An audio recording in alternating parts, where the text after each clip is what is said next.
샬롬. 지난 한 주 동안도 평안하셨습니까? 오늘 다시 믿음으로 산다는 것은 무엇을 말하는가? 이 공부에 참여하신 여러분을 주의 이름으로 환영합니다. 믿음으로 산다는 것은 무엇인가? 배우는 것도 중요하지만 특별히 어려운 건 없잖아요. 중요한 것은 우리 머릿속에 또 성경이 말씀하는 진리를 하나씩 정리하고 그대로 따라 사는 것입니다. 지금 우리가 사는 이 험난한 세상에서 가장 필요한 게 뭘까요? 절대자 하나님에 대한 믿음이고, 그리고 믿음으로 산다는 것은 어떻게 사는 것인가를 배워서 그렇게 살아갈 때 이 험난한 세상에서 지혜롭게 하나님을 기쁘게 하며 또 마음의 평안을 유지하며 참된 성공자가 될 수 있을 줄 믿습니다. 자, 오늘은 믿음으로 산다는 것은 무엇을 말하는가? 제7과를 함께 공부합니다. 믿음으로 산다는 것은 무엇을 말하는가? 7과. 내 사명을 확인하는 것이다. 한번 따라해 볼까요? 믿음으로 산다는 것은 뭐예요? 내 사명을 확인하는 것이다. 내 사명이 무엇인가? 여러분, 요즘은 사명이라는 말을 많이 안 쓰는데요. 제가 초등학교, 그때는 국민학교라고 그러죠. 국민학교, 중학교, 고등학교 1학년, 2학년, 박정희 대통령이 시해당하기 전까지만 해도 국민교육헌장이라는 게 있었습니다. 특별히 국민학교 때, 초등학교 때 반드시 해야 될 일이 뭐였느냐? 국민교육헌장을 이루는 거였습니다. 지금 다 기억은 못하지만 그 첫 번째 단락이 이렇게 시작됩니다. 우리는 민족 중흥의 역사적 사명을 띠고 이 땅에 태어났다. 제가 이 땅에 태어난 사명이 뭐예요? 제게는 어떤 사명이 있어요? 민족 중흥의 역사적 사명을 띠고 저는 이 땅에 태어났대요. 이게 국민교육헌장에 제일 먼저 나오는 머릿말이었습니다. 이것처럼 사람은 각각의 다 사명이 있다. 왜 살아야 되느냐? 각각의 역할과 사명을 감당하기 위해서 사는 것이다 하는 것이죠. 자, 성경에도 사명이라는 말이 직접 나오진 않지만 그와 비슷한 표현들이 많이 나옵니다. 예수님께도 사명이 있었어요. 예수님께서 요한복음 17장 4절에서 말씀하시기를 아버지께서 내게 하라고 주신 일을 내가 이루어 아버지를 이 세상에서 영화롭게 하여 싸우니 라고 말씀하십니다. 내게 하라고 주신 일이 뭐예요? 내게 맡겨주신 사명이란 말이에요. 우리 주님은 하나님 아버지께서 당신에게 주신 사명을 다 이루어서 하나님 아버지를 이 땅에서 영화롭게 했다라고 고백을 하고 있습니다. 우리 주님도 사명을 감당하시고 살았습니다. 그런가 하면 바울에게 사명이 무엇이었을까? 사도 바울이 고백하기를 나의 달려갈 길과 주 예수께 받은 사명, 곧 주 예수께 받은 사명이 뭐예요? 곧 하나님의 은혜의 복음을 증거하는 일. 이것이 바로 바울이 받은 사명입니다. 하나님의 은혜의 복음. 복음을 증거하는 일이 바울이 받은 사명이다. 그래서 복음을 증거하는 일을 마치려 하면은 나의 생명도 조금 더 귀하게 여기지 않는다 하면서 한평생을 복음을 위하여 매진했던 바울의 모습을 봅니다. 왜? 그것이 바울이 받은 사명이기 때문입니다. 자, 그렇다면 사명이란 무엇인가? 어렵게 생각할 것 없는데 그냥 학문적으로 한번 정의를 해보겠습니다. 지금까지 우리가 배운 것을 중심으로 사명이란 무엇이냐? 나의 가치와 나의 생김새와 나를 만드신 하나님의 목적에 대한 나의 헌신이 하나로 통합된 내 인생의 큰 그림이다. 말이 좀 어려운데요. 자, 우리는 사과에서 믿음으로 산다는 건 뭐예요? 나의 가치를 따라 사는 것. 나의 가치를 따라 사는 것이라고 배웠어요. 그 가치. 그 다음에 오과에서는 사명이란 무엇이냐? 믿음으로 산다는 건 무엇이냐? 나의 생김새대로 사는 것이라 배웠습니다. 쉐이프, 생김새대로 사는 것. 여기서 생김새가 나와요. 그리고 육과에서 믿음으로 산다는 건 뭐예요? 나를 주께 맡기는 것, 헌신하는 것이라 그랬죠. 그래서 여기서 세 번째 칸에 나의 헌신이 나옵니다. 그러니까 사명이란 앞에서 배운 것들, 나의 가치, 그리고 나의 생김새, 그리고 나를 만든 목적에 대한 헌신, 이것들이 하나로 그림으로 그려져서 내가 그것을 감당하는 일을 사명이라 이렇게 말할 수가 있겠습니다. 어려우시면 이런 정의는 그냥 이 과를 멋있게 배우기 위해서 한번 정리하는 거니까 잊어도 돼요. 사명에서 모르는 사람이 누가 있습니까? 그냥 여러분이 쉽게 이해하시면 되겠습니다. 자, 그렇다면 사명에 대해서 사명이 무엇인가를 좀 나무로 비유해서 좀 한번 이야기를 해보겠습니다. 나무로 비유할 때 나무의 가장 중요한 게 뭐죠? 뿌리죠, 뿌리. 그럼 사명의 뿌리는 뭐냐? 나의 가치관입니다. 나의 가치관에 그 기초를 둔다. 그래서 여러분, 내가 어떤 가치관을 가지고 있느냐, 내가 어떤 가치를 추구하느냐는 것은 매우 중요합니다. 물질주의 가치관을 가지고 있는 사람은 평생 돈을 쫓으며 살아요. 권력을 가장 중요한 인생의 가치로 생각하는 사람은 평생 권력을 추구하며 삽니다. 그런가 하면 외모에 가치를 두는 사람은 평생 뜯어고치는 일에 돈을 쓰고 시간을 들이며 살아요. 여러분, 이것처럼 우리가 인생을 살면서 나무의 뿌리에 해당하는 나의 가치관이 뭐냐, 어떤 가치관을 가지고 있느냐 하는 것은 매우 중요합니다. 그래서 앞에서 바른 가치관이 얼마나 중요한가를 사과해서 역설했던 것입니다. 두 번째는 나무의 모양새가 있죠. 나무의 모양새. 이것은 나의 생김새를 표현하는 것입니다. 모양새는 생김새잖아요. 나무의 생김새. 이것처럼 나의 생김새를 표현한다. 앞에서 배운 것처럼 나의 생김새, 쉐이프. 나의 생김새를 가지고 그대로 헌신하는 겁니다. 하나님이 각자 사람에게 은사와 재능과 능력을 달리 주셨거든요. 그러니까 괜히 남의 생김새를 부러워하지 말고 남의 은사나 남의 재능을 탐내지 말고 하나님이 내게 주신 생김새가 뭐냐? 하나님 내게 주신 은사와 재능이 뭐냐?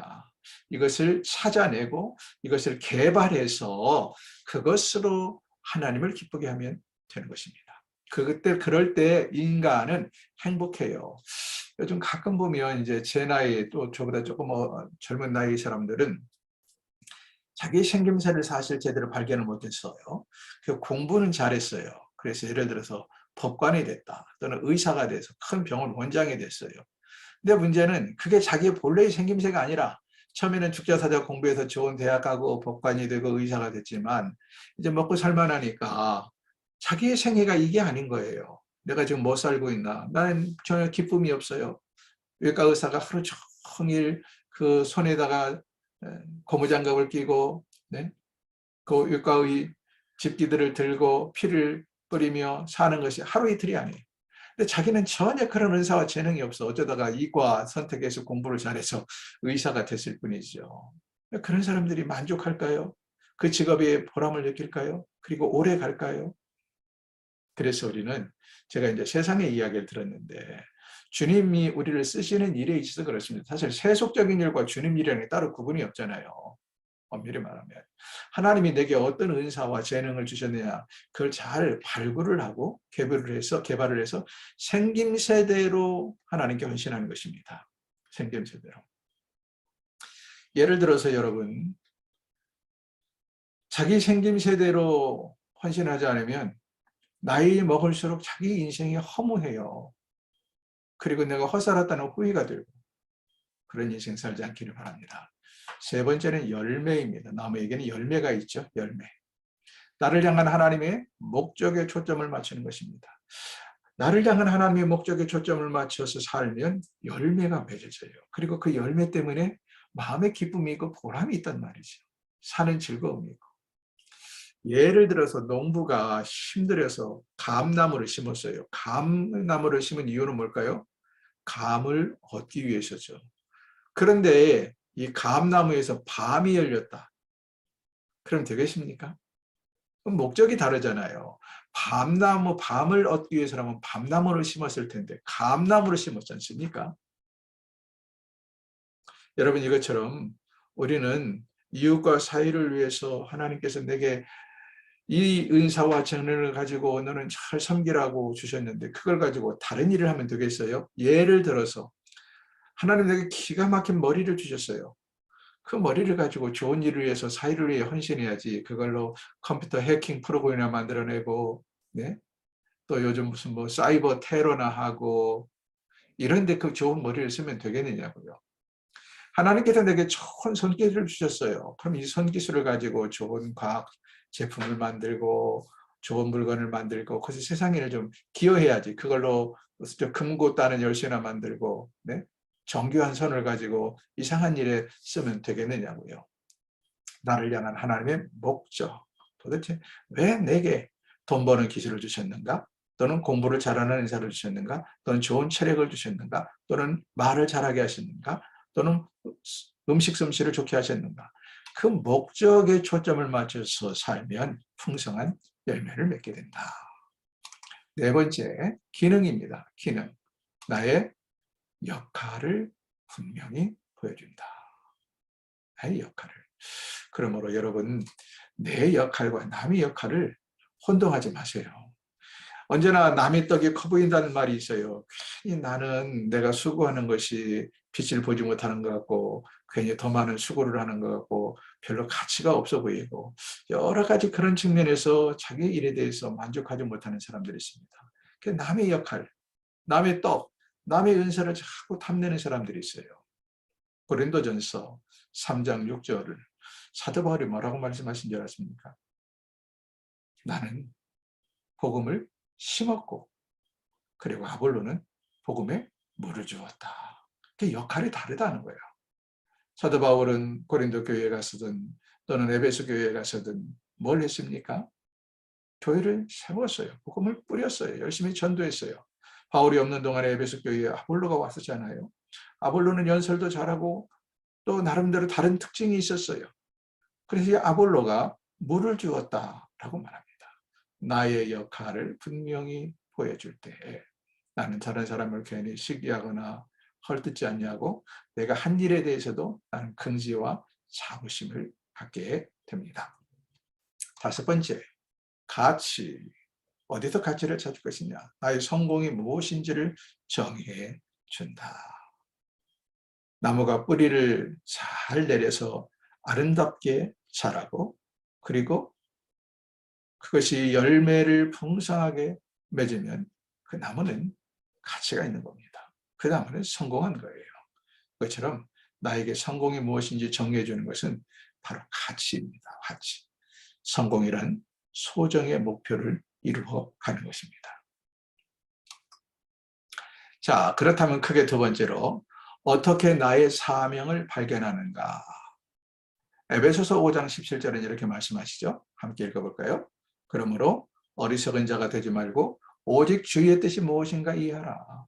나의 사명을 어떻게 발견하느냐?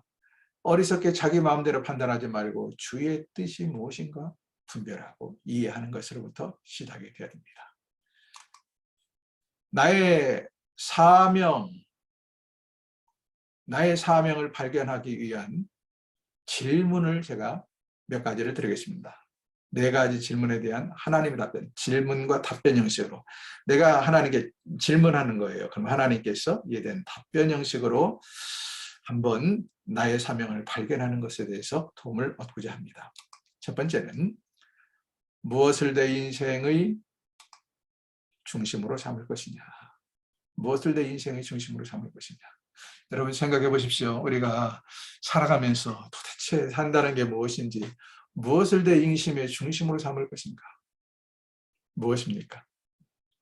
하나님이 뭐라고 대답하실까요?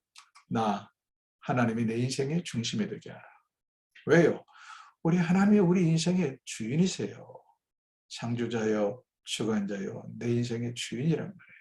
하나님으로 내 인생의 중심이 되게 해야 되는데, 근데 사단은 우리에게 뭐라고 꼬드길까요? 사단은 너 자신이 내 인생의 주인이 되어라. 내 인생의 중심이 되어라. 이것이 사단의 유혹입니다. 실제로 거의 대부분의 사람이 인생의 중심을 무엇으로 삼아요? 자기 자신이 인생의 중심이 됩니다. 그냥 오로지 나를 위해서 무엇을 먹을 것인가? 나를 위해서 무엇을 마실 것인가? 나를 위해서 어떻게 멋있게 보일 것인가? 모든 게 나야, 나. 그러나 하나님은 네가 아니라 나 여호와 하나님을 너의 인생의 주인으로 삼고 중심으로 삼아라. 마태복음 22장 37절 성경 보시고 함께 읽어볼까요? 예수께서 가라사대 내 마음을 다하고 목숨을 다하고 힘을 다하여 주 너의 하나님을 사랑하셨으니 이것이 크고 첫째 되는 계명이라. 우리가 제일 먼저 마음을 다하고 목숨을 다하고 뜻을 다하여 사랑할 거는 나 자신이 아니고 하나님이십니다. 하나님을 사랑하라. 하나님이 우리 인생의 중심이 되어야 합니다. 두 번째는 무엇을 내 인생의 특성으로 삼을 것인가? 무엇을 내 인생의 특성으로 삼을 것인가? 하나님의 대답은 뭘까요? 나 예수 그리스도를 닮아가라 하는 것입니다. 우리는 그래서 예수 믿는 사람들에 가려서 그리스도의 제자라고 말하죠. 여러분, 제자란 뭡니까? 제자는 스승을 닮아가는 걸 제자라고 그래요. 스승을 닮아가는 거. 그래서 예능이나 체육 하시는 분들 보세요. 스승이 스승을 따라서 하지 아니하면 어떻게 혼납니다.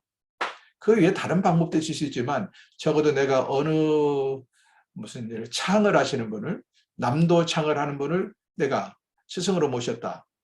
그러면 나는 적어도 그분을 스승으로 모시고 있는 한 그분의 창법을 따라야 되고 그분의 발성을 따라야 되고 그분의 모션을 따라야 되는 겁니다. 그렇지 않으면 그 선생님한테 혼나요. 당연하죠. 마찬가지입니다. 여러분, 우리가 예수 그리스도의 제자라면, 하나님의 아들이고 예수 그리스도의 제자라면 우리는 예수 그리스도를 닮아가야 합니다. 그래서 성경 로마서 8장 29절은 뭐라고 말씀하세요?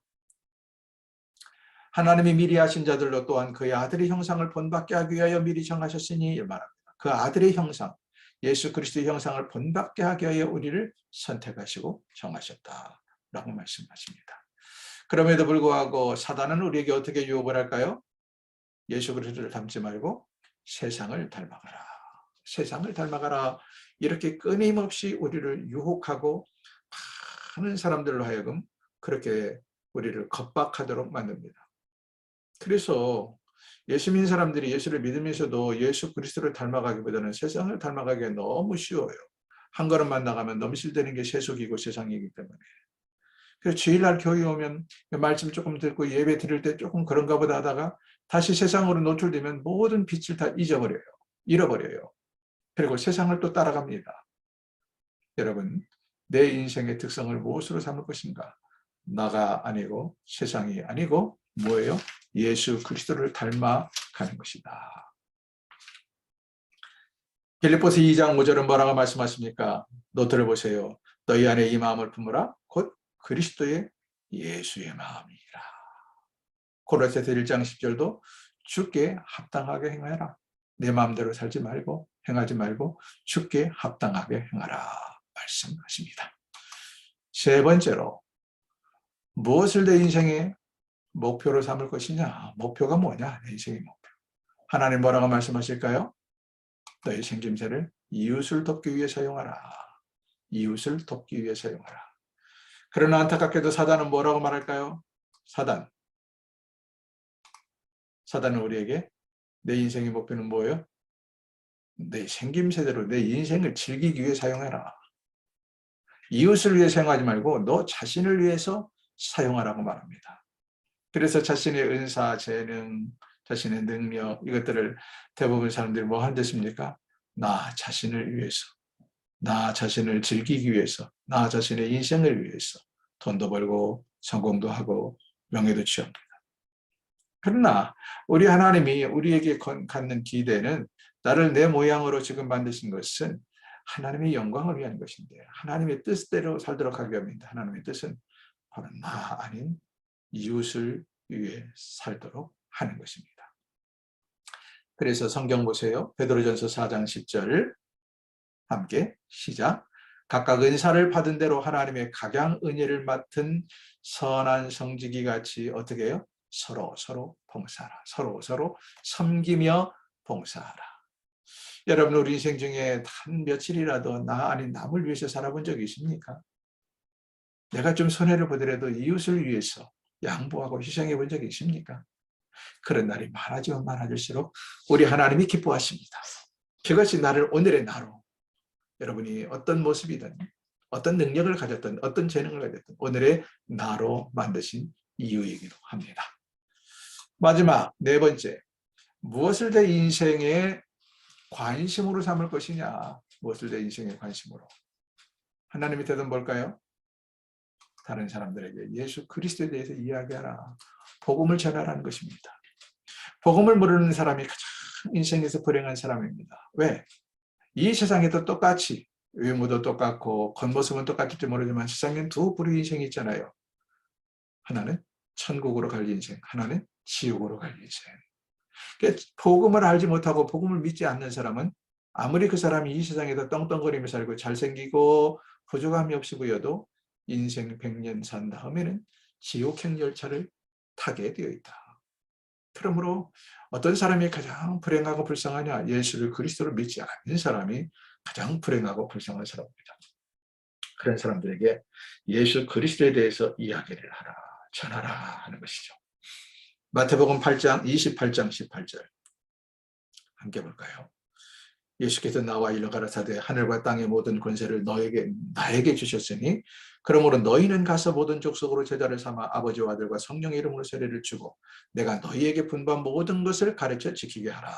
볼지어다 내가 세상 끝날까지 너희와 항상 함께 있겠다라고 우리 주님이 약속하십니다. 사도행전 20장 24절 아까 보았던 성경 구절인데 사도 바울은 사명이 무엇이에요? 복음을 증거하는 일이었어요. 그래서 고백하기를 나의 달려갈 길과 주 예수께 받은 사명 곧 하나님의 은혜의 복음을 증거하는 일을 마치려 하면은 나의 생명을 조금도 귀하게 여기지 아니한다고 분명하게 각오를 갖고 있습니다. 그러나 안타깝게도 사단은 우리에게 뭐라고 유혹할까요? 사단은 다른 사람들에게 너 자신을 자랑하며 드러내며 살아라. 그래서 사람들의 관심이 뭡니까? 나예요. 상대적으로 나 자신을 다른 사람보다 위에 두는 것입니다. 그래서 내가 가지고 있는 것들을 가지고 과시하고 나를 드러내고 내가 가지고 있는 것들을 통해서 다른 사람보다 더 누리며 사는 것. 나 중심으로 삶을 살고 있어요. 그러나 우리 주님은 이웃들에게 예수 그리스도를 증거하며 이웃을 섬기며 살라고 말씀하십니다. 영어로 우리말로 기쁨을 영어로 조이라고 그러죠. 조이. 조이 선교회도 있고 조이 출판사도 있는데 이 조이란 무엇입니까? 첫째는 예수 그리스도 지저스요. 둘째는 내가 아닌 others 다른 이웃이요. 셋째가 나가 될 때 진정한 기쁨이 온다. JOI 이 뜻입니다. 여러분 우리에게 진정한 기쁨은 어디서 옵니까? 첫째는 예수 그리스도. 둘째가 이웃, 셋째가 나를 삼을 때 사람은 누구나 다 진정한 기쁨을 누리며 살게 됩니다. 그러나 안타깝게도 거의 대부분의 사람들이 자기가 첫째예요. 둘째도 자기, 셋째도 자기. 자기밖에 없는 세상에 살지 아니합니까? 그래서 세상 모두 사랑 없어 냉랭함을 아느냐. 이 찬송가 가사처럼 세상이 늘 쟁쟁거리고 늘 소란스럽고 늘 험악하고 참으로 살기가 각박한 세상입니다. 오늘 하나님 말씀대로 믿음으로 산다는 건 뭐예요? 내 사명을 확인하고 사명을 따라 사는 것입니다. 복된 한 주가 되기를 주의 이름으로 축원합니다. 수고하셨습니다.